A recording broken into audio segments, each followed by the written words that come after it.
Kweli Waarabu wanasema faqidu shay'in la yu'ti, yani asiye nacho hawezi kutoa, kwa maana kwamba pia asiyekuwa najua thamani ya kitu hawezi akatumia vizuri ile nafasi.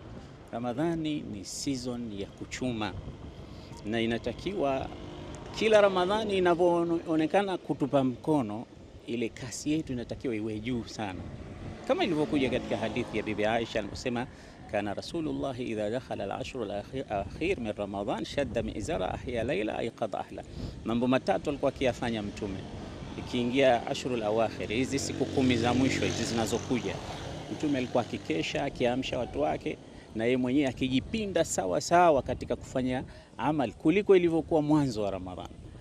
Sasa sisi na Mtume ni vice versa, yani sisi Ramadhani ikianza ndio utaona watu jamaa mpaka karibu chooni, lakini kila Ramadhani ikidondosha siku moja na kupungua, ndo zile safu za waswaliji, raghba za wenye kufunga zinatoweka kidogo kidogo. Mtu alikuwa akija tarawih haji tena, mtu alikuwa kiswali hasali tena, mtu alikuwa akitoa sadaka hatoi tena, mtu alikuwa akija darsa haendi tena, yani ile ghera, ile nguvu ya ibada inatoweka. Na Mtume ndio alikuwa mwanzo alisema Ramadhani inakwisha, ndio sasa inabidi nifanye kazi. Kwa hiyo tumwige Mtume, hizi siku za mwisho mwisho hizi ndizo zenye nyama kubwa. Kuna Lailatul Qadri, kuna itikaf ndani yake, kuna kheri kubwa, na tunaagana nayo Ramadhani, na sio kwamba tunaiaga sisi, pengine inatuaga. Kwa hiyo tuache ile mazoea ya kwamba tukishafunga tumechoka, tunaona basi hizo zinatutosha. Hazitutoshi. Hii Ramadhani huenda ikawa ni Ramadhani ya mwisho, tuitumie fursa.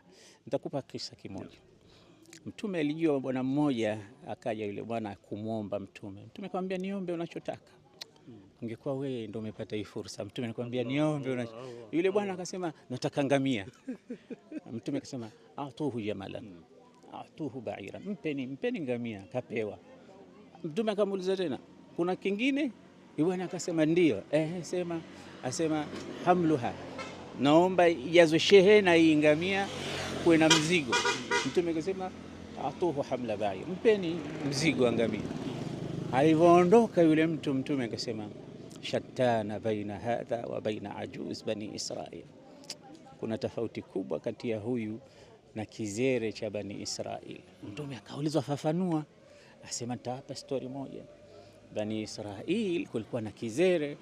Musa alipotaka kutoka Misri alikuwa na maagizo kwamba atoke Misri na mwili wa Nabii Yusuf, lakini hakuna mtu anajua umezikwa wapi. Wakamwambia yuko kizere kimoja tu ndo kinajua, hicho kitakuambia wapi mwili upo.